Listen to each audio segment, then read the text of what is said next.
Welcome back to the Taylor Moore Show, muchachos and muchachas. Gosh, it is good to be here with you guys. I'm feeling grateful. The world is crazy, the world is going crazy, but I'm still feeling grateful because we have a front row seat to the greatest show on earth.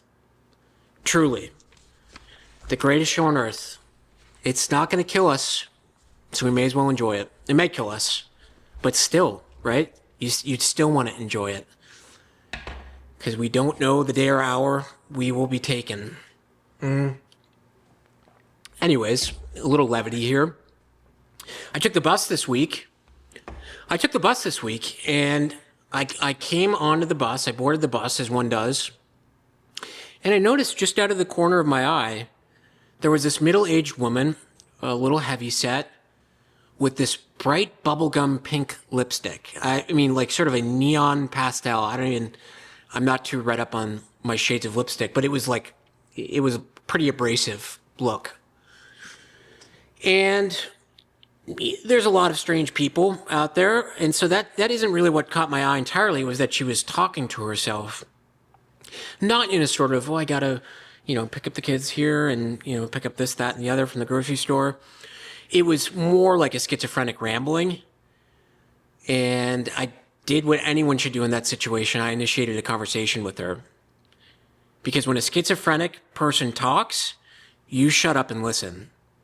Because I believe those people are conduits to the spiritual world, oracles, magi. And so anyways, I initiated the conversation with her. I don't even know really how.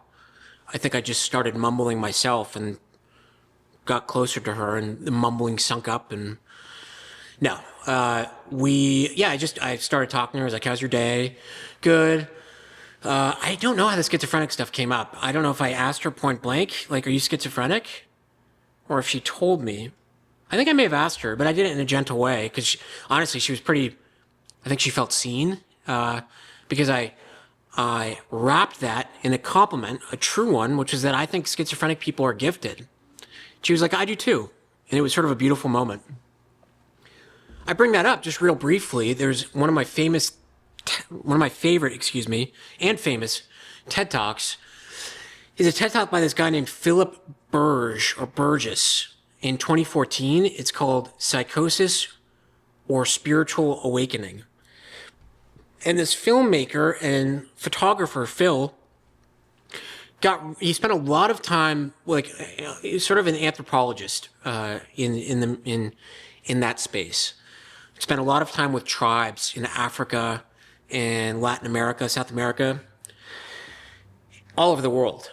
And one of the things he took an interest in was how we in the West treat people with psychotic symptoms versus how they are, I wouldn't even say treated, but rather embraced in cultures that sit outside the Western medical framework or paradigm.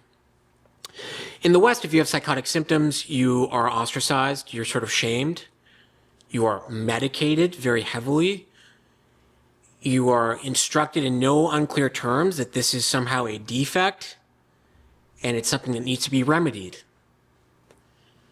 In these cultures, these tribal cultures, what Phil found is that people exhibiting psychotic symptoms were not ostracized. There was no taboo around this. It was revered as a gift. And actually, if you began showing schizophrenic or psychotic symptoms, the shaman in your community would take you under his or her arm and train you on these gifts, and you would actually become an oracle for your tribe. The whole talk is 45 minutes long. I'd encourage you guys to look it up. It's pretty unreal, actually.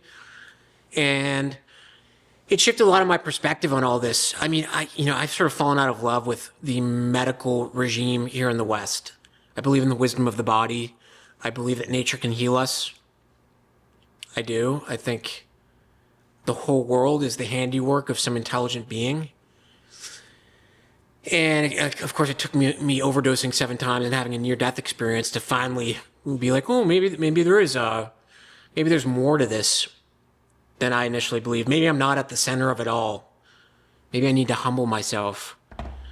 And I think in doing that, I just, began to have more appreciation for everything, for the anatomy of the human eye, for the way we as guys can pee standing up. Probably one of the best inventions ever. They should put, I don't know how old God is. I was going to say they should put God on Forbes 30 under 30, maybe every year, for inventing the ability for guys to pee standing up. Just my 2 cents. Anyways, a lot more I want to talk about today. World War III. Remember I did an episode on Havana Syndrome? Well, I think they use that in Venezuela. I think they use that. I want to talk about a bunch of stuff, some hot takes I have. And then I want to talk about how reality is just a war on our perception. That's all it is. Like, everything leads back, I think, to spirituality and the fact that the holographic three-dimensional reality is a war on our perception. It's all about trying to take control of your subconscious. Music, movies, entertainment, entrain, meant to train or entrain the mind. You got to look at the etymology of words, my guy. The other thing I've been thinking about this week, before we get into all this, is for the uninitiated, there's a movie. It's pretty old, but it's a classic. And it's called Chitty Chitty Bang Bang. And it's a movie about a group of, I think, Dutch children who use their grandfather's antique car and find out it has wings. It's like one of those psychedelic, weird movies, like the original Willy Wonka. Find out it has wings, fly the car around, sing some songs. They spend time at a candy factory at one point. But the fever pitch of the movie, the climax, is brought about by a character known as the child catcher. Who's the child catcher? Well, the child catcher is exactly what the name sounds like. He is a man, an artisan, entrusted by the local king to go out and catch children to bring back to the king, to satiate his hunger for children. Honestly, the movie was a little bit ahead of its time. We had a lot of child catchers and children-hungry kings and politicians in the highest levels of government today. Anyways, the child catcher, he's sort of like this ghoulish, Victorian, steampunk-dressed guy who carries this big net, and he traps children after luring them out of these little toy shop basements in which they dwell with lollipops and candy. And he's good at it. He drew out the 2 protagonists in the movie and trapped them pretty effortlessly. I think as a kid watching that, I couldn't help but feel a little disappointed. Although the lollipops did look good. I mean, the guy has refined his craft. I don't know what to tell you. But I bring this up because I've been thinking a lot about the child catcher. I think he's misunderstood. And I share a love and an admiration for the child catcher with a couple friends. It's a little bit ironic. I don't want people to get the actual wrong idea here. I think I'm against child catching, for the record. But he's a fictional character, and I think he's got a lot to teach us.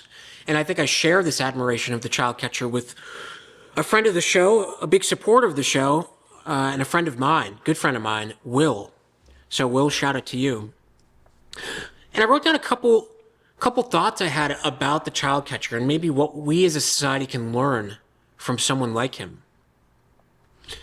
I think one of the most impressive things about the child catcher is, well, the rest of this Dutch village was being sort of whimsical and dancing and singing about breakfast sausages and whistles made out of candy and, wooden clogs. The child catcher, this man was out there refining a craft. They say it takes 10,000 hours to master a skill. I raise you 10,000 children caught. If that doesn't make you the world's greatest child catcher, I don't know. Again, I have a story about us landing on the moon to sell you. We live in a world, guys, where people send emails, let's circle back on that. I'll follow up. Let's pivot. We have to synergize. But the child catcher is out there being the last true artisan. He has a niche. Now, it's a very specific, controversial niche, but he dominates it nonetheless. He doesn't have a side hustle. He's not checking his LinkedIn during lunch to see if he's being overly problematic. He's too busy calibrating the spring tension in his little wagon so the gate closes when he's able to get children in there. He's an entrepreneur of the shadows. If we, guys and girls, if we all pursued our goals with 10% of the child catcher's disregard for the social contract, we would have put men on Mars by now. We would have put men on Mars. We'd have flying cars. Buildings would be made of sapphire. We are too busy worrying about optics, what people are going to think. This guy's wearing a crown made of stolen candy and the clothing of children. He's out there with just a single burning passion for removing children from the town square.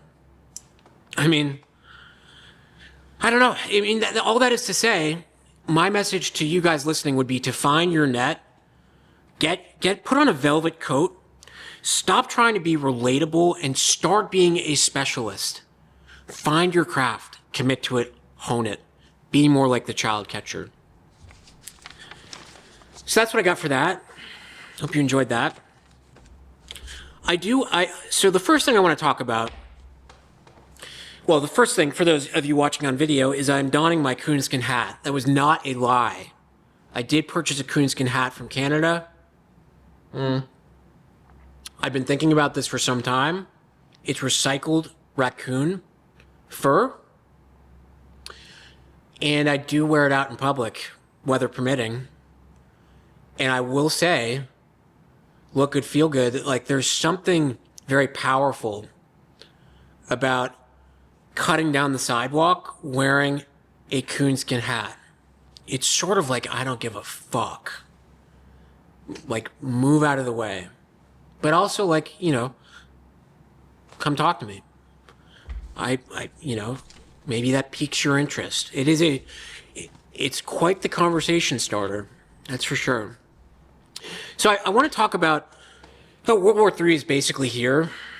I talked last episode about the Age of Empires and America's metamorphosis from a republic to an empire, much akin to Rome and what we saw with Rome. And how on one end, like it or hate it, it just is, folks. On one end, it's like sort of, I think, in vogue and edgelordish to be like, oh, this is so sick. Like, it is cool. The military is super impressive.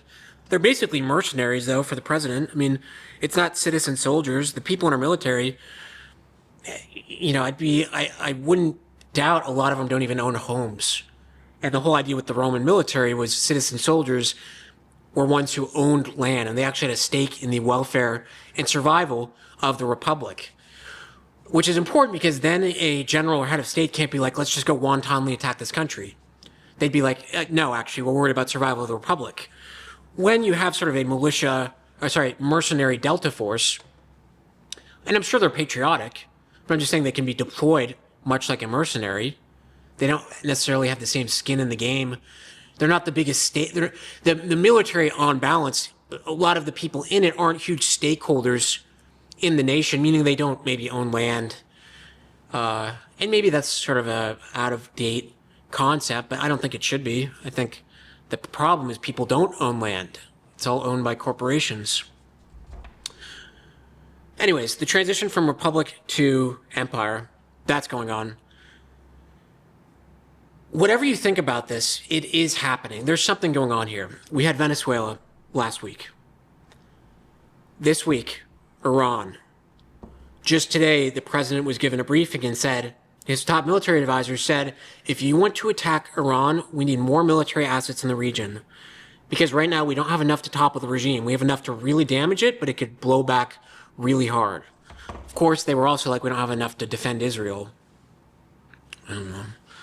No comment. But you have Iran, right? These protests going on in Iran.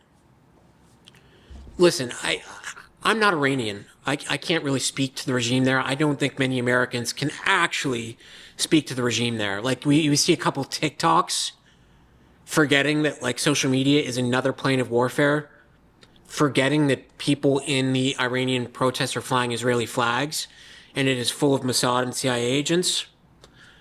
They're like, well, the people of Iran are protesting. Maybe. Probably. People are probably getting killed. For sure. Again, though, like self-determination, I don't know. Let the country will figure itself out. These revolutions happen. I don't think we need agent provocateurs going in there and tilting the scales in one way or the other. Because the result of that is not a reflection of the will of the people protesting. It is the reflection of the will of Israel, of the United States, etc.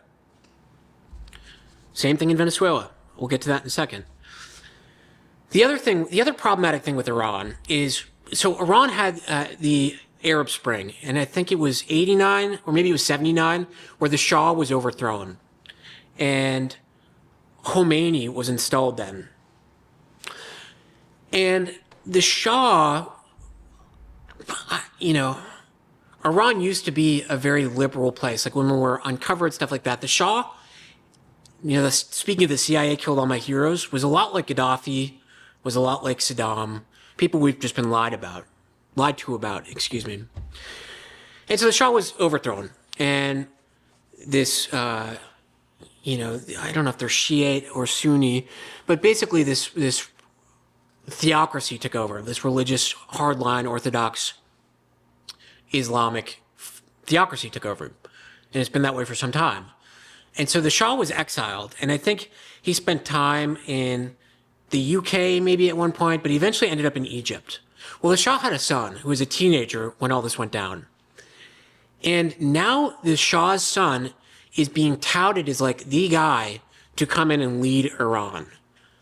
And here's the giveaway that this is all a CIA Mossad op, is the Shah is in photographs shaking hands with Bibi Netanyahu. He's never been to Iran.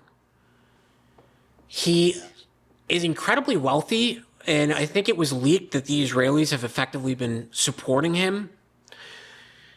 And so, listen, this is an indictment on the protests going on. It's just an encouragement to stay vigilant when you hear about this stuff. Don't gobble up the first order, the first promulgation of information we get and think that you're somehow a well-read citizen. Oh, all these people are protesting. Mainstream media is not reporting on it. I mean, they are, but like, this is the trope. But I saw it on social media. Well, even be vigilant about that. Seriously. I mean, I think Israel has just announced a huge social media military campaign. The U.S. has been doing this for some time. There's use of bots, all this stuff. You just have to be careful. And the protests itself in Iran are not bad. What should bring us all concern is the person being propped up as the replacement for Khomeini, the son of the Shah, who's honestly hasn't been involved in Iranian politics for some time. I don't know how he can claim to know what's best for Iran when he left there as a teenager. And he's shaking hands with, foreign leaders who chronically have not shared or exhibited the best interest or acted in the best interest of Iran and the Iranian people. You have Venezuela. I know we had some excitement with that last week with Delta Force going in and all that stuff.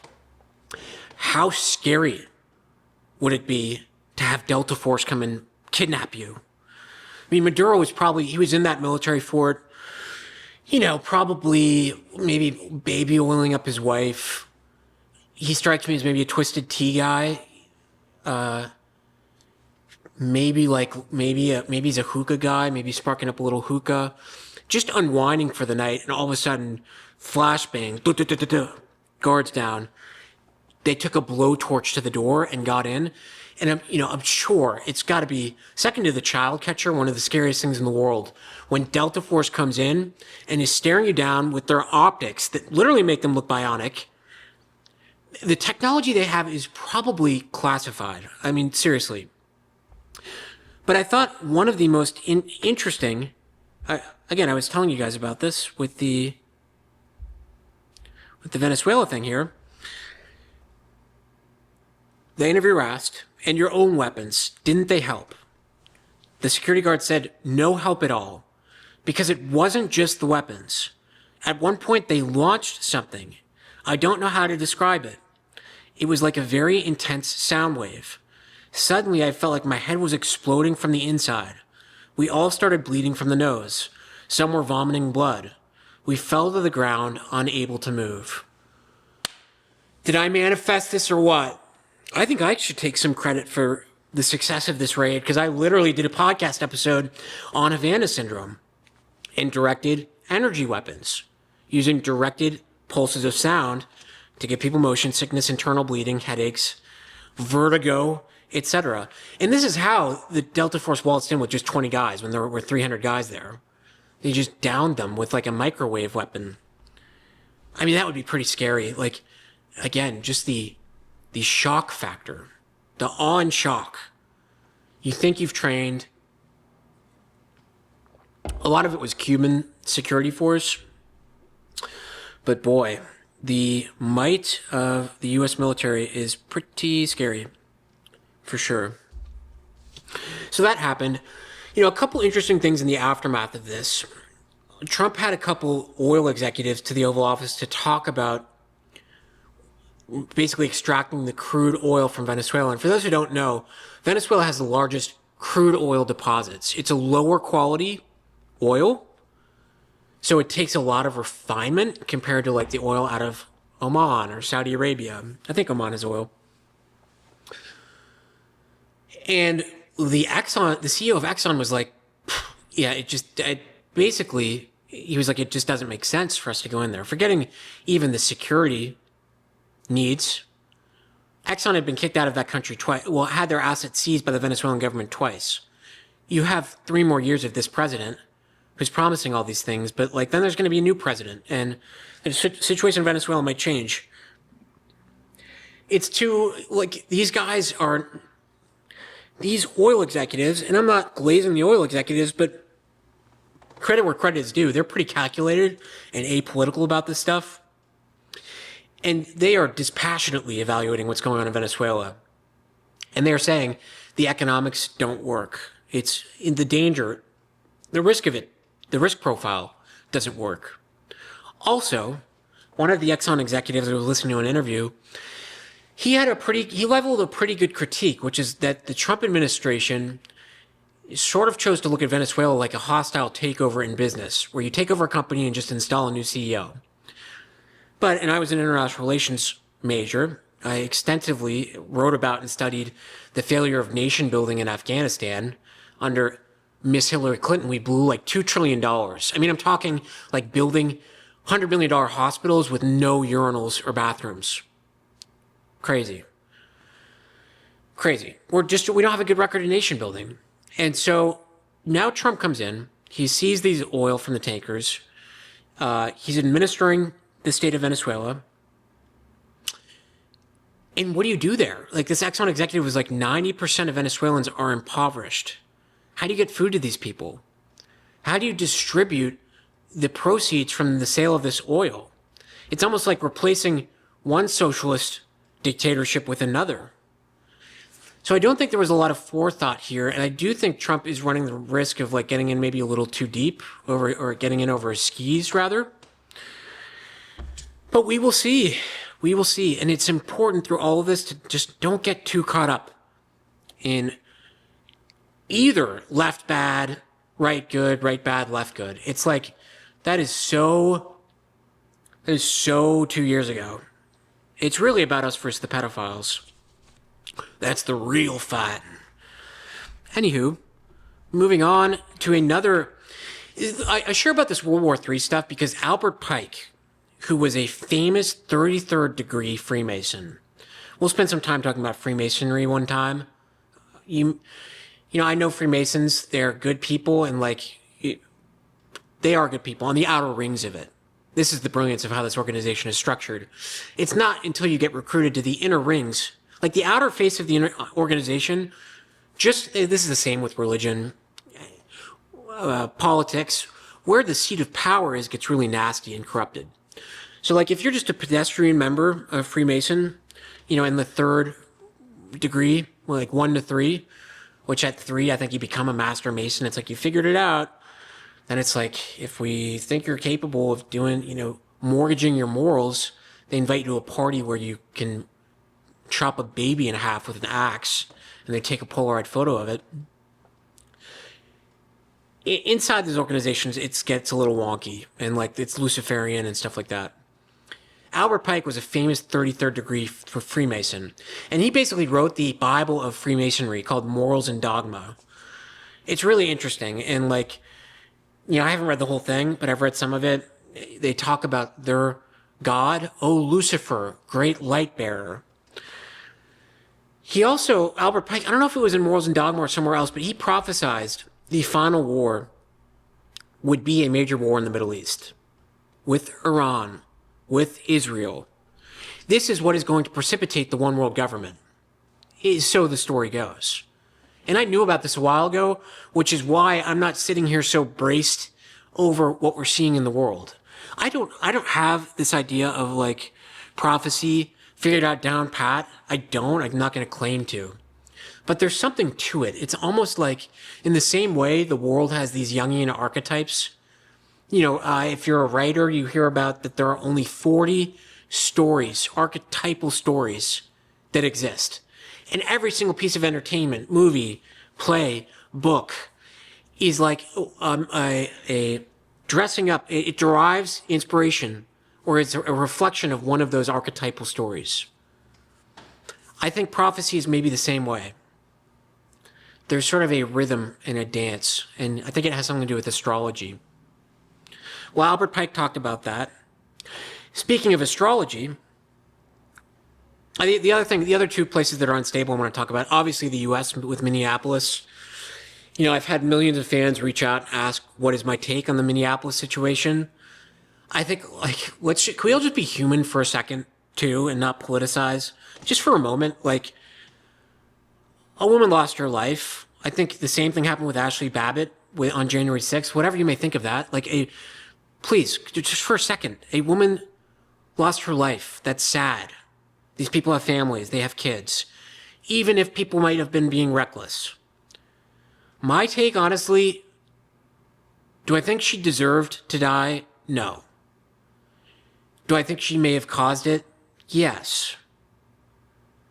That doesn't justify it. And it doesn't make her, a bad person. I think people are, we're all doing the best. We got to give each other a little bit more credit. We're all doing the best that we can with the information we have, even people who hurt other people, because hurt people hurt people. And I think, it's got to be a stressful situation. One thing I don't like, I will say, is if you're in ICE or Homeland Security, do not mask yourself. You are working with American citizens. You're not on the border. You're not in a conflict zone. That shit does not fly in America. You don't mask yourself. You don't. You don't need to mask yourself. You are a public servant. That shit, that doesn't fly with me. The whole masking. It's like these guys are LARPing I don't know, some Call of Duty characters, Ghost. The whole thing is a LARP. Just chill the fuck out, dude. I don't know. I don't like that. And in Argentina, the Argentinians basically, and this is not in the news, an Israeli national set a huge forest fire in Argentina. Huge. In their national forest.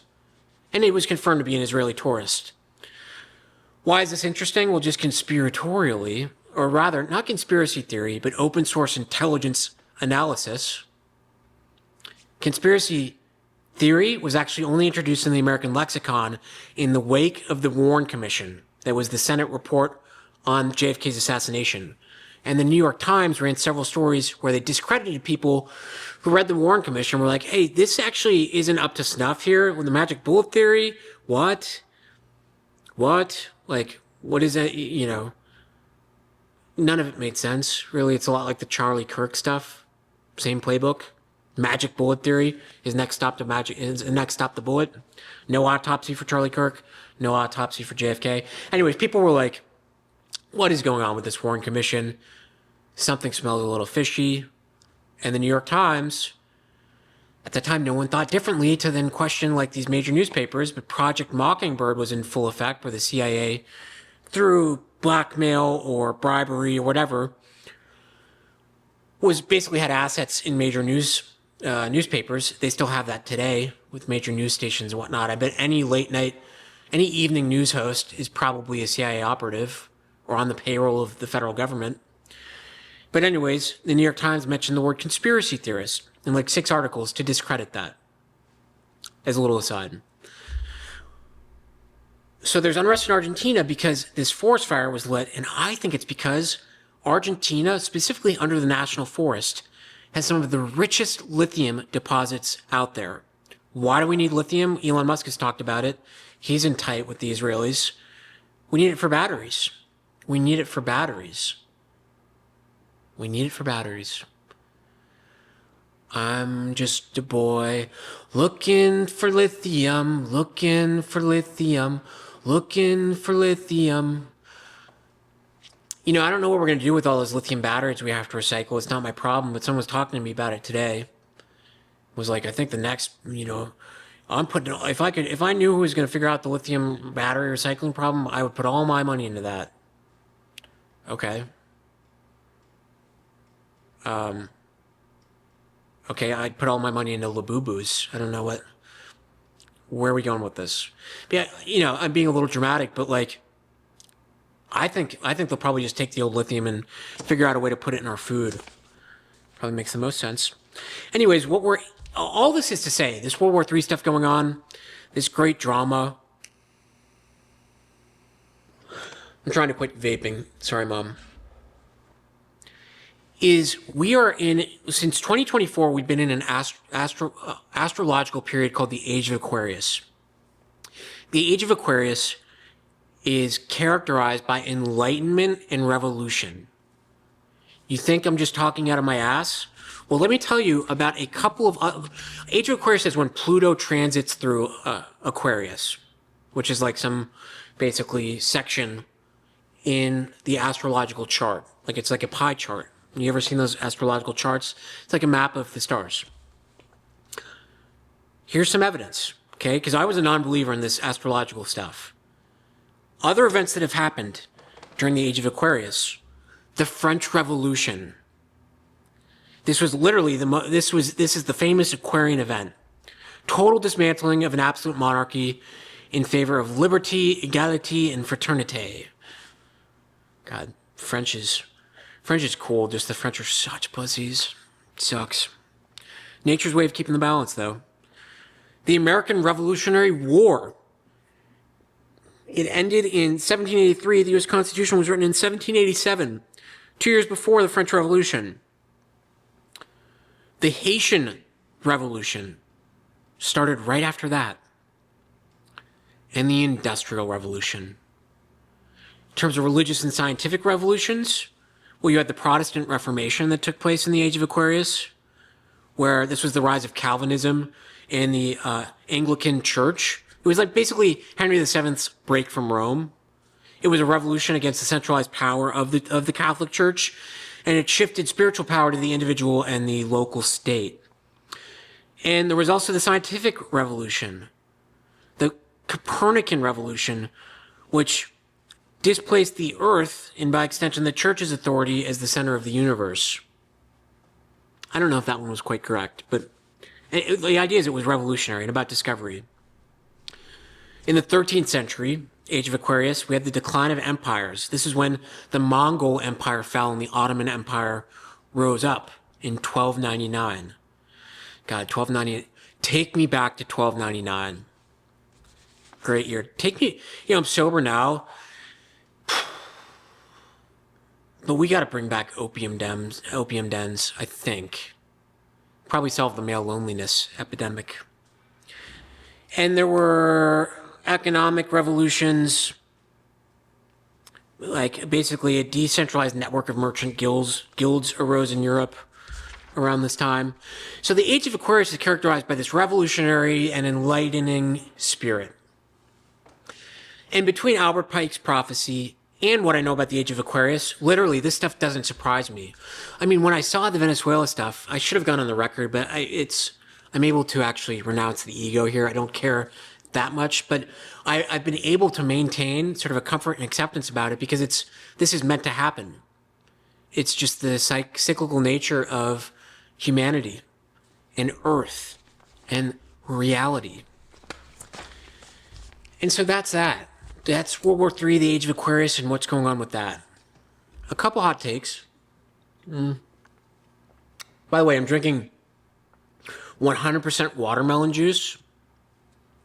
Got it at a Mexican market. Something about ethnic markets, dude. One time when I was not doing really well, I was still toying around with substances.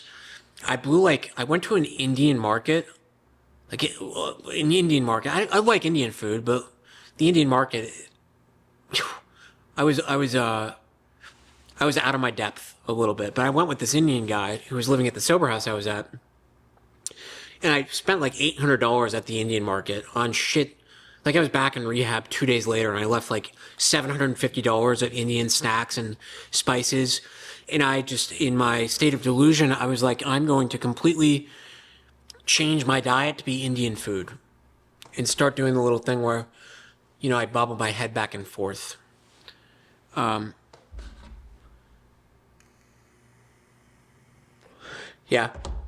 Anyways, Indian food. I don't know where I was. Oh, yeah, because I got this in a Mexican market. The ethnic markets are pretty sick, and they're cheap. $800, you'd be surprised. I mean, I could have taken an equity stake in that market with $800, and a majority one at that. So a couple of takes I just want to share with you guys. This is credit to someone I follow on TikTok, DJ Hungry Human. They were talking about this a little bit, and I agree. Tapas, like when you go to a restaurant and you order tapas, they're basically just expensive appetizers, and they're bullshit. And tapas are out for 2026. Because here's the problem with tapas, and this is my little own add-on to the take. Like, they're just expensive appetizers. They're too small. Shout out DJ Hungry Human. The other problem with tapas is it's a lot of nice stuff that you get to try everything on the menu. But as soon as you're like those duck spring rolls were pretty good, they're gone. And you basically you then just have to labor through the rest of the tapas that are all sort of subpar, and like the price per bite is astronomical, and you're like, this whole experience was pretty unsatisfactory. I don't know why we're here. I didn't even like the people I went out to dinner with. What is life? What is the nature of reality? You see where that goes. The other thing I want to talk about is transgender technology. I don't quite have the massive following to really get into this yet. But transgender technology is getting pretty good, guys. They're starting to shave Adam's apples. The one thing about the transgender technology space that I think ought to be talked about more, and I actually mean this, is there's an operation called the phalloplasty, and that's where, for a woman, biological woman looking to transition into a transgender male, they take muscle and skin from like your leg or your arm, and they basically build a Frankenstein dick and sew it onto your crotch, and you can get like a little motor that can give you a boner. I don't even know if you can pee through it. I mean, the whole thing is, hey, I mean, if you're over 18, whatever, go for it, I guess. But it's got, guess what the complication rate is. Just take a guess. I hear 60% over here. I hear 70% over here. We're getting warmer. 90%. Well, that's a little high, right? That sounds a little judgmental. You think they're not good at it or something? The actual answer, folks, is 100%. The complication from a phalloplasty is 100%. You slap that dick on, and within days, you're getting necrosis, the skin is dying, and you get like sepsis. Man, that transgender man has a killer dick. Literally. That dick is going to kill you because it's going to die and it's going to fall off. So I don't know. These people should lose their medical licenses. It's giving playing God, and like ego and thinking like I as a medical doctor can basically solve. I'm a magician. I am a god. I will build you a cock. And for my next trick, I will give you a cock that will turn black and look like it's frostbitten and fall off and create an infection that spreads to your lungs and heart and kills you in an agonizing, prolonged, drawn-out death. But for the 16 hours before it turns black, you will be able to maybe go to a men's locker room and rip a sauna full naked, which is another thing I want to talk about. I got a gym membership at the start of this year. I've been on, I'm trying to slim down a little bit in a moment of vulnerability. I'm just kidding. I'm really not. Listen, as soon as I put on a coonskin hat, it's like, I'm never really that concerned with my body anyways, but this becomes the centerpiece. But yeah, I don't know. I put on some weight when I was like in the sober house and in rehab, and I'm going to the gym now. I was going to the gym every day last spring, and I'd gotten pretty good shape.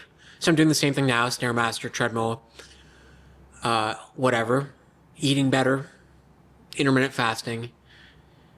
But the one thing I want to talk about is at the gym I joined, there's a sauna and a steam room, which is great. Love a good sauna and a steam room. What I've noticed is, for a little background, I went to an all-guys school, and like being naked in the locker room was just, that's what you did. Like, why would you feel the need to cover yourself up in a locker room? Like, who are you trying to accommodate with that? It's weird, I think. So you go naked in the locker room. We play slip and slide in the showers with the soap, sack taps. It was actually, some great formative years in that locker room. Pack a ton of dip. This was the age before Juuls, kids. But I've noticed when I go into this locker room, like guys, when they're going to the sauna or the steam room, they're covered up. Or like they cover themselves up walking from the locker room, like the locker to the shower. And I've decided to take a stand against that. I go full naked, and there are some other guys who go full naked too. It's mostly like older guys, but there's some young guys who do it too. I don't know why we stopped doing that. It's not so much like I'm so pro, like I don't want to see, it's not about needing to see everyone's cock. Okay, now I sound like I'm getting defensive. I'm not. It's more about like, this is a man's space. Like, what's with the pleasantries here? Honestly, it's gayer, I think, to cover yourself up than it is to just let it rip. Because if you're securing your masculinity, like, you're just going to let it ride, baby. And I think it's important that I be one of the guys holding that last line against everyone, that last line of defense against everyone getting covered up. Because if in a world where the locker room is covered up, there might be a Frankenstein dick under one of those towels. There might be. It's the courage to be naked in a men's locker room keeps that a man's space. It's about the sanctity of the man's space. At the YMCA, the guys this is maybe a little too far for me, but there used to be a men's pool, and the guys used to swim laps completely naked, which is hilarious. By the way, I don't think it was probably normal for them, but to go back and see that would be pretty hilarious. I remember when I was studying abroad in China. I should talk about my experience in China sometime, because that was wild and pretty naughty. But I remember going to this public pool with my Chinese roommate who was there at the Chinese university, and I remember undressing in the locker room, and dude, guys and girls, it was literally like I could walk on water. I'm not even kidding. There's a stereotype about Asian men being, less well endowed than Anglo-Saxon or Western men. And it is true. It's not a bad thing. It's true. Even Chinese condoms are very small. I can personally attest to that. And they were all gawking at me. It's pretty hilarious. But like the reason I share that is because that was also a funny moment. But there's a reason why China is rising to hegemonic power. And it starts with the locker rooms. Why are we shying away from our masculinity, fellas? So the challenge I put out to all you is to let it rip, let it breathe when you're in the locker room. Be one of those guys who is not afraid to set. Don't let this tradition die. This explains there's toxic masculinity for sure, but there's also something called strong and healthy masculinity, and part of that is just being secure in yourself. And I kind of joked about, like, the nakedness in the locker rooms in China being sort of the epicenter or the driving force behind China's, success as a society. Maybe there's some truth to that. We'd have to run the study. But one thing's for sure, it's a reflection of the state of masculinity, healthy masculinity in that country. That's something we can learn from. I put the challenge to all you men to be naked in the locker room. Reclaim that space. I'd be curious if women get naked in their locker rooms too. I don't know why you wouldn't, I guess is the thing. Like, why the need to cover up? That is you're usually covering up for the sake of being modest in front of the other sex. So, the other thing about this, okay, just my final closing thoughts, because I wrote this down. I had this thought on the bus, and I wanted to share this. If you're covering up in the sauna or steam room, we're not doing business. Do not shake my hand. I am not doing business with you if you cover up in a sauna. Bathhouses are where a lot of business used to be conducted. If you're not ripping the bathhouse circuit naked, do not try and connect with me on LinkedIn. There needs to be what was I saying? What did I write down? A section on LinkedIn. No, I lost it.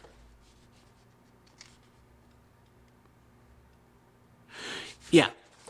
There needs to be a badge on LinkedIn that's the locker room transparency badge. So if you go naked in the locker room, you get that badge on your profile.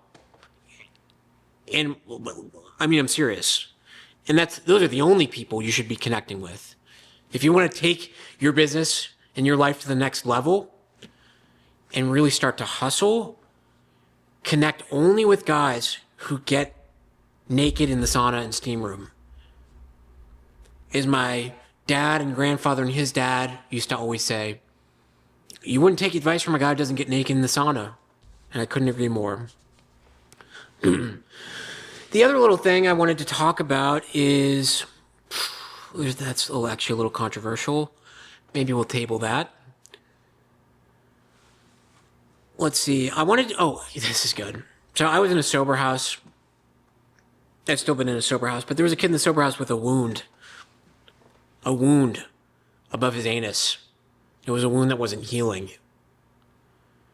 I was going to say I've never seen it, but we did make him pull his pants down so we could all see it one time. And it was the craziest thing I've ever seen. I mean, it looked like he had a vagina on his lower back. And so this thing wasn't healing. Oh my gosh, the tail of my coonskin hat got caught on something. Now I know what it's like to be a girl with a ponytail. Anyways, this kid had to get his wound changed by these traveling nurses. And these nurses would come, honestly, usually a team of 2 nurses. I just cannot imagine. You probably, to get that mission, you probably screwed up at work in a big way. Maybe killed the patient by giving him too much morphine. And they're like, okay, your next assignment is actually going to be changing the wound of this kid in the sober living home. Anyways, I'm home one day from work, and I see this traveling nurse coming. It's a different nurse than what's usually there. And muchachas, I'm not exaggerating, this nurse, he's a black guy, was probably 600 pounds. And I am all for body positivity. I myself have an affinity for thick mamas. You know, I love a voluptuous woman. So this isn't about that. It's more about, why are they making nurses scrubs that can fit on a 600-pound person? Right? Like, there's some irony there. That shouldn't be allowed. I'm not going to take medical, like, if a nurse, it sort of rhymes with the public defender who comes with a suit way too large and like an untucked shirt, you're like, I'm fucked. If a nurse shows up that's 600 pounds, you're like, there's just, where are the cameras? Where's Ashton Kutcher?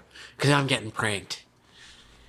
It just doesn't, it doesn't work. It just doesn't work.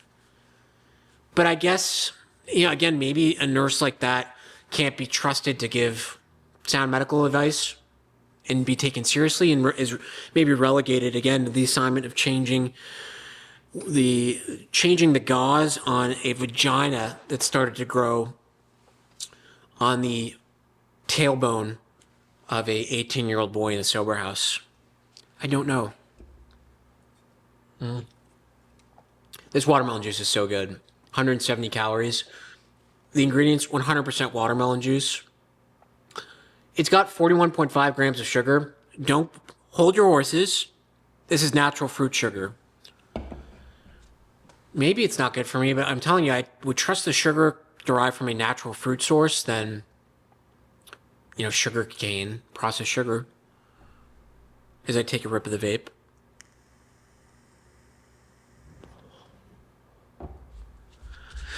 So, yeah, at 600 pounds, you're just, especially for a nurse, you're just unprofessionally fat. And if you're listening to this, I was going to talk about another, being unprofessionally blank, but I'll save that for another time. I have this coworker at work. I'm working sort of a get well job at the sober house, and I work at a hotel. And this guy is a boomer.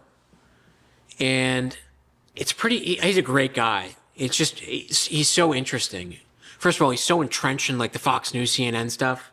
He gave me a book by Mark Levin that was like, The Democrats Are Liars. That was like the title of the book. I'm like, yeah, I'll read it, man. I'll read it. Not. But, sometimes we'll just be standing there and he'll turn to me and he'll be like, like some people are flammable. Like I met this guy one time who was flammable. And he'll just laugh and then sort of go back off into wherever land his brain goes. I don't know. I had that written down. I just wanted to share it. The other thing I wanted to talk about, this is sort of a good story, is I went to an all-guys school, and there's always a senior prank. It's not unique to our school. But what was unique to our school is the year before, the guys who did the senior prank sort of went a little bit over the top. They stole the trainer's golf cart and parked it in the English building. They stole the Zamboni and took it out for a spin around the town and scratched like the $25,000 blade. They covered the whole library in tinfoil, all the books. It was actually hilarious. And we had these big rhino statues, and they covered it in Vaseline and moved it onto the athletic field, so it was like impossible to move. And one of the funniest things they did is we had this like coy, very smart, very thoughtful Jewish man, Rick Melvoin, as our headmaster. The guy was great, and he was all about molding young men. And as I record this from a sober house, you can see how that worked out. Just kidding. I'm on the right track. But the other thing that they did for this senior prank is there was like a charity event, a charity fundraiser, a casino charity fundraiser at the school with parents. And there was a photo taken of this headmaster. Again, picture like this coy little brittle Jewish man. He was looking at his hand of cards, but they cropped the photo in a way where he was sitting next to his wife, Bunny. His wife's name was Bunny, which is just, would her parents do? Just throw a dart at a list of like animal names? Your name is Deer. Your name is Phoenix. Oh, it hit Bunny. We'll go with that. In the photo, he was looking at his hand of cards, but it looked like he was looking down Bunny's breasts. It was hilarious, and they printed like 100 of these photos and put them up all over the school. So Rick Melvoin at our chapel, our morning chapel, in Rick Melvoin style was like, hey, sixth form, was it sixth form? Yeah. Sixth form, which was like the seniors, can you please stay back? Then they got in trouble.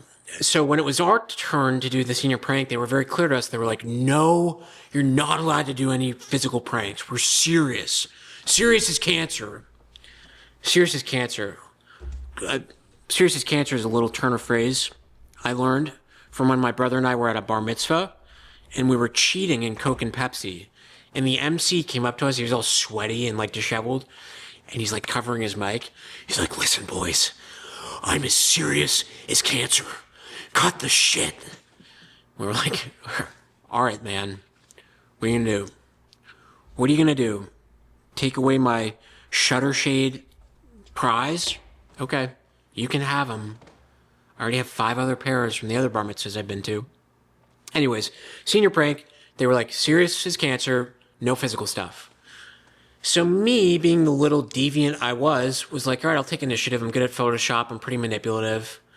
Keep in mind, I'm a recovering addict, but those behaviors began long before I fell in love with Xanax. I was a bad boy, misbehaved, but was pretty good at hiding it. And so I was like, we had all boys school, a bunch of athletic fields. I was like, let me write a letter on the town that the school is in. So the town letterhead, 3 paragraphs, a letter to all students and faculty talking about how they've been testing the fertilizer used in our athletic fields and have concluded that it leads to male breast enlargement. And there were on the letter, which was signed by like the mayor, the health inspector, and the chief of police. I think I threw that in. I got their actual signatures too online and put them on there. I had the crests and all that. It looked super professional. It was like 7th grade, this is when you have to go to the nurse's office. 8th grade, go to the nurse's office here to get your breast checked. And I freaking walk in the next morning, guys, and to my absolute pleasure and amazement, bewilderment, there was a queue in front of the nurse's office of like 100 students, all feeling each other's breast tissue and being like, do yours feel a little bit bigger? Well, I don't know, dude. Mine feel a little bigger. What is that? You feel that? It was awesome. So much so that I was a senior, of course, senior prank. My faculty advisor, who was like this woodworking guy, an absolute legend, he was like, do you think I need to get my breast checked out? I was like, you probably should, just as a precaution, like if the town's telling us we should. And he was like, yeah, affirmative. I'll get that done. So I just wanted to share that with you guys. Again, if you're enjoying the podcast, please, we're doing good numbers, but subscribe if you haven't already, and share this with friends you think would really like it. I'm first and foremost doing this for me. I love this podcast, but I love when I hear from you guys about how much you're liking the episode, or if I get a comment or a nice text. And if you think that I think it took a little bit for me to find my voice with the podcast. I think we're onto something here with more of the absurd ramblings, but also some, we get into some real shit. If there's someone who might resonate with this stuff, please share it. It would mean a lot to me. It really would.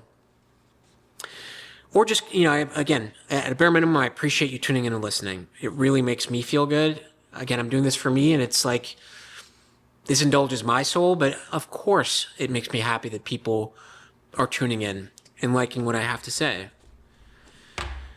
So, perfect timing. As I take a tug from the vape, I wanted to talk about how in Asian countries, we're doing a lot of talk about Asia today. Asian countries, smoking is ubiquitous. Everyone smokes cigarettes. Everyone.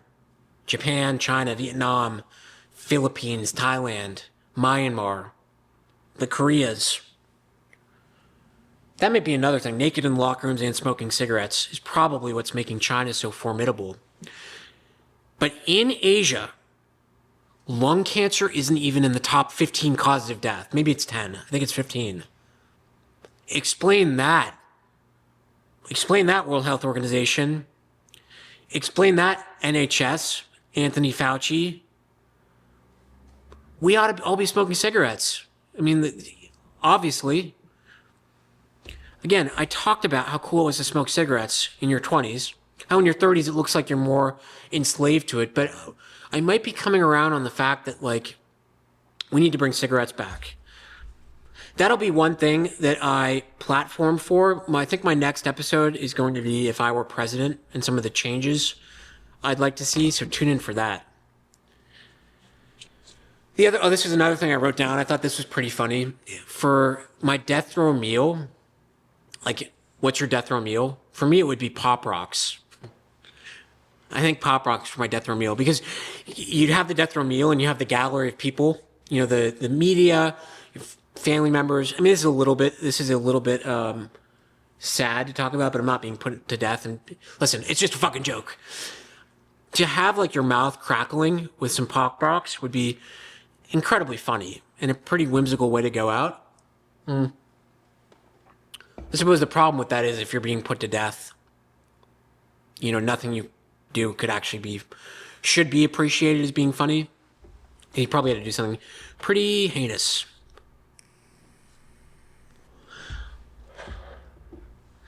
I wanted to close, folks,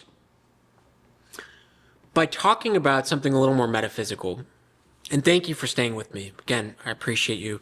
Shout out to Will, friend of the show.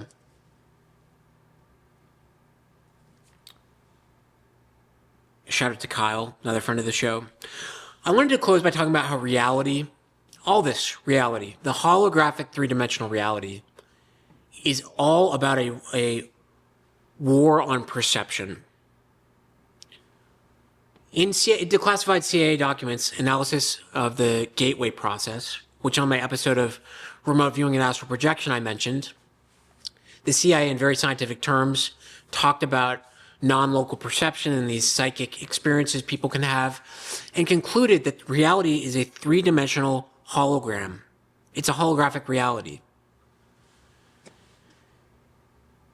Your thoughts inform, like your beliefs and thoughts program your subconscious and the stuff you consume, and that projects from your subconscious reality. We know from quantum science that matter interacts with observation. Everything you're seeing is a projection of the subconscious. I know that's a little bit maybe destabilizing, but bear with me. If you'll recall, you hear sometimes about, well, before I get into that, let's think about etymology, which is the study of words. Entertainment, okay? Entertain, entrain, to entrain, meant, mind. To train or entrain the mind. The stuff you consume matters. This is why like Christian rock is a thing. And there's actually like a spiritual basis to that. Excuse me, is if you're listening to Boozy or I like these rappers. I don't listen to them a lot. But if you listen to like the stuff they rap about, like doing Molly, fucking bitches, shooting at police, all that stuff affects your subconscious. Absolutely. The 808, that drum bass they put in there, is tuned to a frequency that's meant to induce anxiety in you. The rap, a lot of the guys who own the rap labels are also invested in private prisons. And private prisons are a whole fucking mess.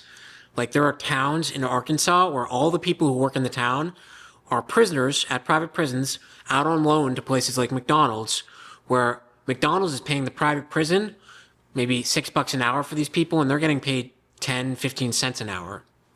Pretty crazy. I could go on a whole rant about that.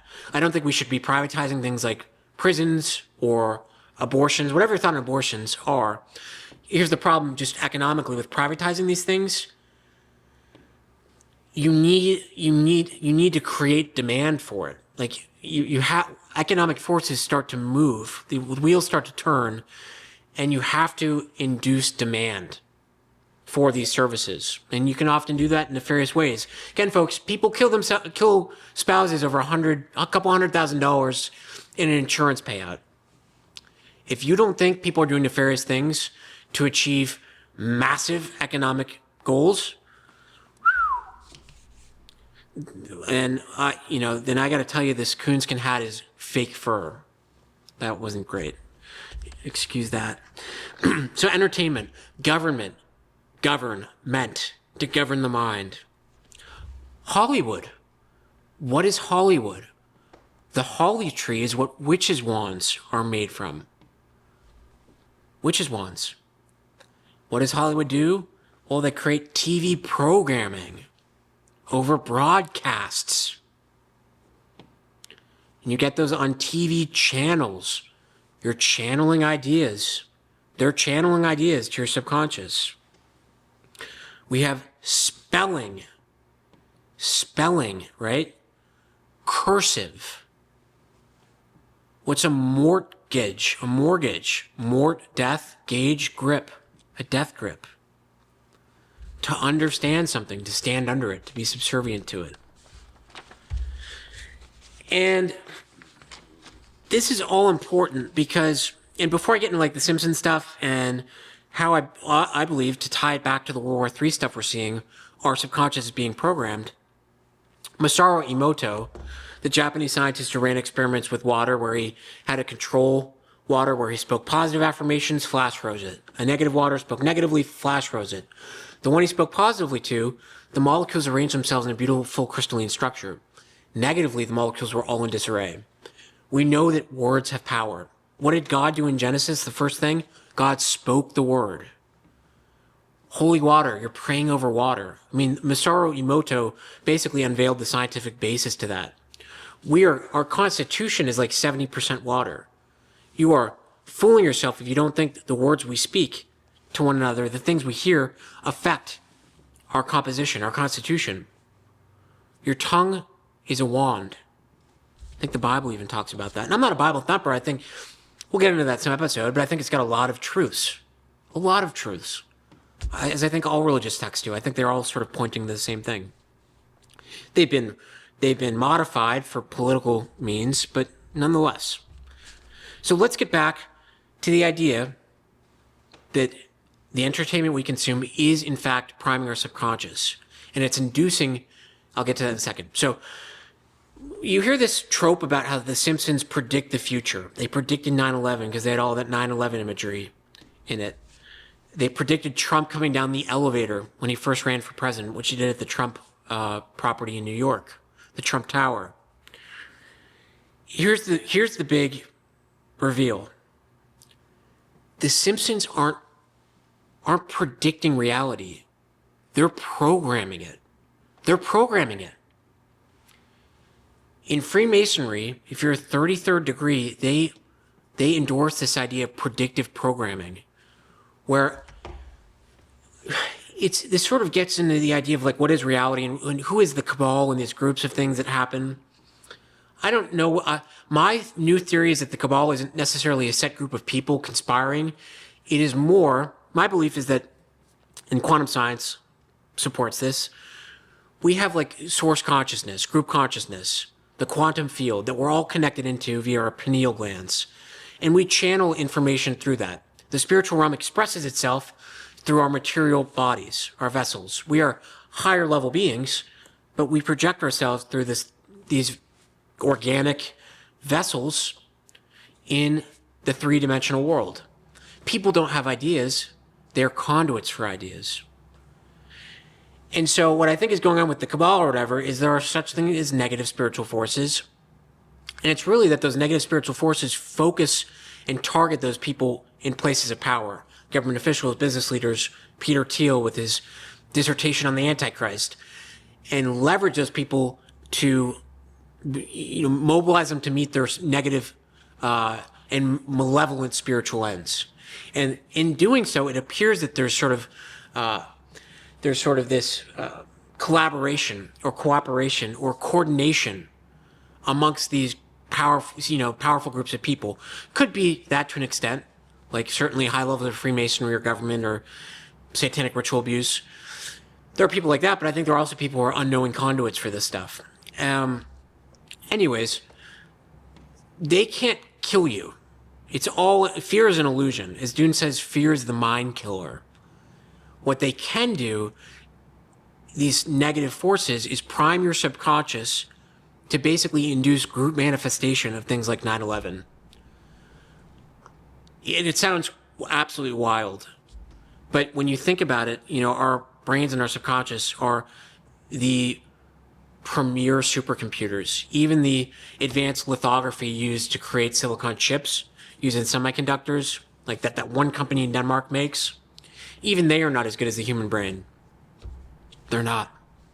The quantum field is why people in deep meditative states can tap into something called the Akashic records, where they can engage with knowledge of everything that's ever happened in the past, will ever happen, etc.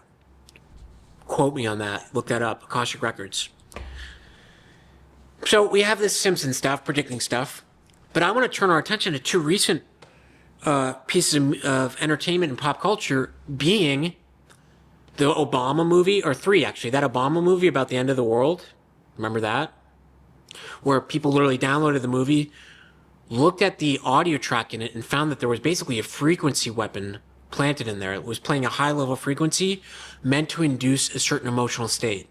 And that's important because it's basically a way, when you have an emotional state induced like anxiety or fear, your subconscious is a lot more vulnerable to being primed and programmed. You have the movie Civil War. Civil War. You have the movie One Battle After Another, which is literally about people, leftist revolutionists planting bombs, blowing up government buildings, and fighting with Homeland Security people. And I don't know, are we starting to see, like, is Minneapolis, the whole stuff in Minneapolis, to be taken more seriously? Like, could this actually turn into something where, like Civil War, Texas secedes? I mean, reality is strange. I'd challenge anyone 3 months ago if you thought we were about to invade Venezuela. Because Trump's whole thing was no foreign wars, no foreign involvement. We're going to release the Epstein files. He's done none of that. He's such a disappointment. But here's the thing. When are we going to learn our lesson? All these people are disappointments. No one is coming to save us. But that's okay, because the battle is within. It actually doesn't matter what's going on out there. We're all gonna be all right. I had to get tuned there. We're all gonna be all right. We are. I remember, and this is a good segue, like, do not be afraid. Fear is the mind killer. I remember when I was really struggling with addiction, at first I was like, okay, it was always like, let me hide this from people. This was probably going on since college, but my love of substances was always a sort of prevailing theme for me. It was always eager to drink or do this or that, or hoard, very selfish, self-centered. At first it was like, okay, let me change my drug of choice. Let me take Kratom instead of Xanax. Then it was like, let me do when that didn't work, let me change geographies. Let me move out to Salt Lake City. That'll fix things. My life spectacularly fell apart. And honestly, there was a moment of serenity there where my life was totally falling apart. Like, got fired, turned 29, got fired, lost my job, almost got in trouble with the law, all in 1 week. And there was a quieting moment. And I believe in these moments, that's where God is closest to you. He's closest to people who are really going through it. So I felt the presence of the universal intelligence, whatever that was. I didn't feel alone here. But there was a moment of serenity where it was like, I was so exhausted. I was so exhausted from running from myself. Everywhere you go, there you are, though. And in that moment, I surrendered, and I knew that the only where left to go was within. This was a battle that had to be fought within, and the only way out is through. It's easy to look at the world and be scared about this or depressed about that. And I won't hold it against you if you do. I really won't. But heaven is achievable. Heaven is a state of mind. Head, heel. It's a vibrational state, and it is achievable. The kingdom of heaven is within you. You just have to awaken to how powerful and divine you really are. What a gift it is to live and experience all this. I mean, look at this.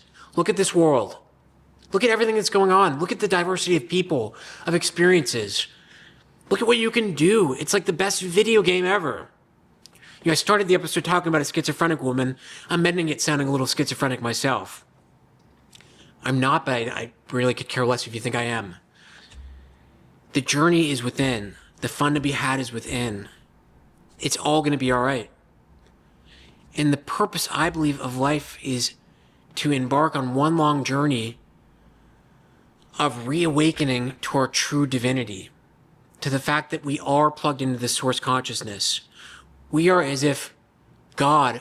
Here's my spiritual belief, briefly.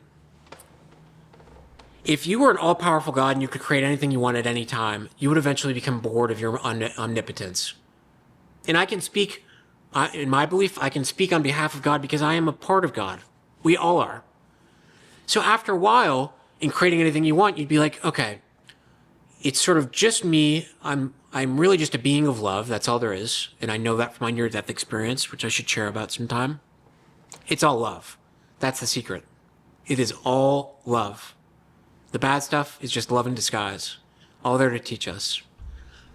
But eventually, as God, as an omnipotent being, you'd be like, all right, let me actually create a three-dimensional realm where, as if I'm walking into one of those multi-mirrored changing rooms, I fragment myself into 8 billion pieces and embody myself in these vessels I've designed, which are the human body, and architect this three-dimensional holographic reality. And do it just by speaking the word, by thinking it and verbalizing it, like in Genesis. And the beautiful thing about that is God fragments himself, incarnates a piece of him in each one of us, wipes our memory clean of who we are and where we came from, and the game of life is just one long process of reawakening to that true divinity. And it's fucking beautiful. It's beautiful. Life is traumatic. Birth is traumatic. The birth canal is the first traumatic event. I was tripping on a ton of DXM, and I remembered my circumcision. Like the amnesia. I know that was like a weird thing to drop there, but I like literally remembered it. I saw it through the eyes of me as a baby. Because we remember everything. It's just so traumatic as a kid that you build these amnesic walls around those memories. This is why people become, have no problem with drinking and then become alcoholics at 40. Because that amnesic barrier that was covering up trauma drops. And all of a sudden you don't know how to cope with this amount of trauma that you've been confronted with and have to reconcile with. Anyways, life is a long process of reawakening to our true divinity. And we as God, expressing itself through other people, leaves Easter eggs for ourselves in the form of like the Truman Show, which is like a little hint, hey, by the way, none of this is actually all real. Now, that's not to be nihilistic or like, I forget what the philosophic belief is, that like you're the only person who exists. I forget.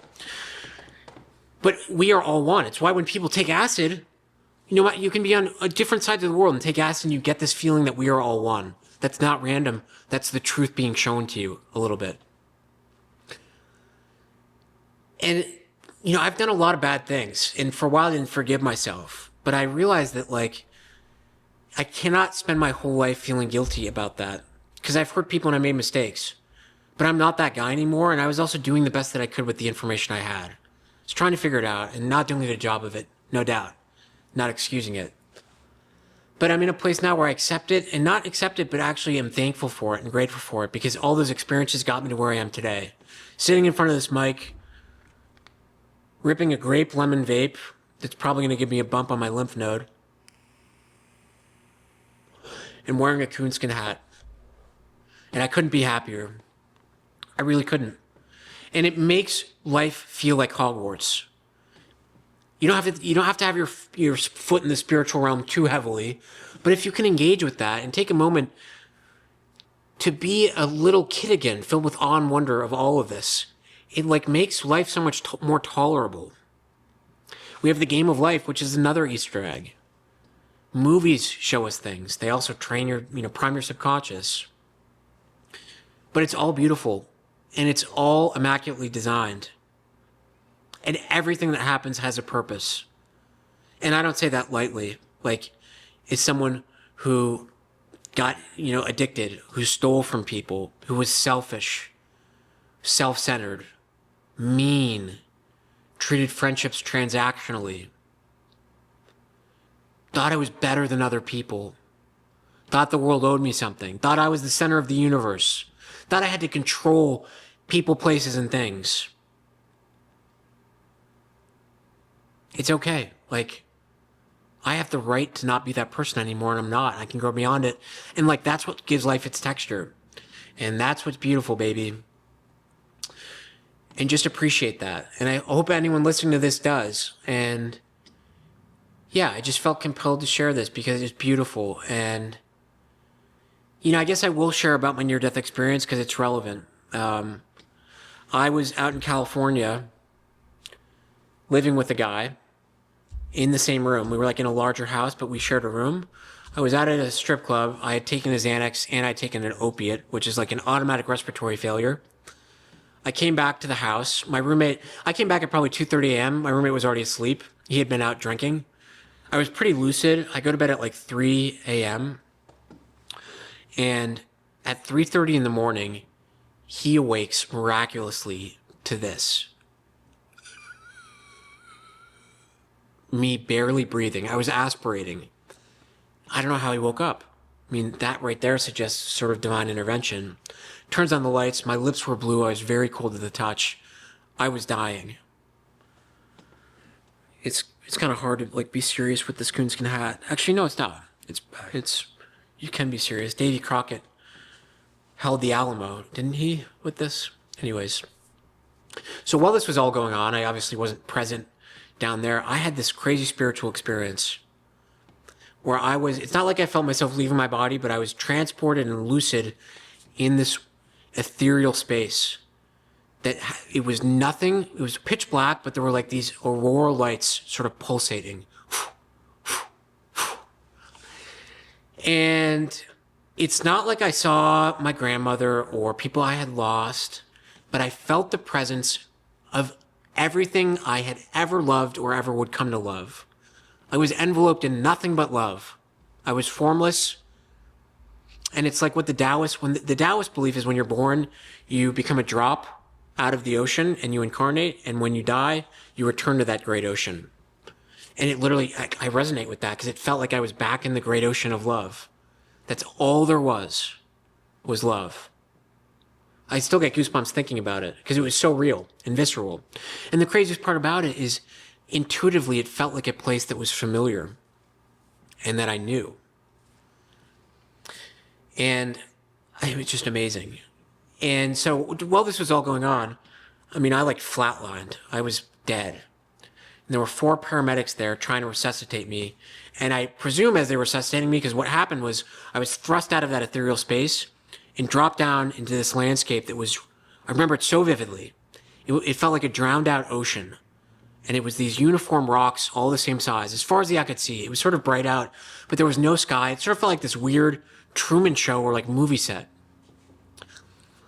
And almost instantaneously, I start getting, I was still formless, but it was like I was getting spun around and my head was bouncing off the rocks. And I was going like 5,000 rotations per minute. And I immediately knew, I was like, this is hell. I'm going to be here forever. It was so violent. And I would like resign myself to the fact that this was hell. And someone asked me like, what was the concept of time there? I thought it was a very good question. No one's ever asked me that. My answer is that like I had no concept of time. It just was. Like when I was in the ethereal realm, the beautiful, loving realm, it just was. Like I was. That's what it is. Like there was no concept of time because that was just existing perpetually. Similar, there was a little more concept of time down there in like the hellish landscape. Anyways, when I was resuscitated, it is the, unfortunately I've had a couple of these experiences. Again, I don't know how, but I've overdosed like 7 times. And I came to, and I remember being so cold. It's the trippiest thing when you're resuscitated like that. Because it's like you're just reborn instantly. What the hell did I just go through? You still remember yourself, but it's like you're sort of thrust back into that character. Your spirit returns, and your body's animated again. It's weird. And so I remember being so cold and staring at these 4 paramedics, and they had a gurney. And I had literally thought that I had exited the Matrix, and I was somehow meeting my makers. Felt that in my core. Wasn't even like some drummed up fear. It was like I knew that. And it didn't help that one of the paramedics wasn't de-escalating, but rather escalating, was like, are you going to get on the fucking gurney or are we going to have to call the police? And I could not utter a word. I was so afraid. I was like, so cold, so scared. My roommate came in, fortunately, was like, can you see how scared he is? And he de-escalated and eventually convinced me to get on the gurney. But before that, when I thought I was meeting my makers, I was literally like, I can either lean back and fall into the floor and return to that hellish place, or I can get onto the gurney and be eliminated. And I was literally leaning towards leaning back until my roommate de-escalated. Because it was the hell I knew, and I would still exist. I thought getting on that gurney meant that they were just going to eliminate my existence. And, there's some more weird stuff to the story. Like, I went to the hospital. My friends and family didn't know about it. There was a girl I had met earlier that year, and we platonically fell in love. And she had moved home to her country of origin. And you may have heard the theory of quantum entanglement. Like, two particles can be entangled, and you articulate one at one side of the universe, the other articulates. I think people can become quantumly entangled. I think that explains why, like, a mother knows if her son died and could be in a completely different state. Well, this girl, again, I was in the hospital, no one knew about it. She got like a download and reached out to my friends and was like, I don't think Taylor's all right. And sure enough, I was in the hospital. And that, that came after several other overdose incidents.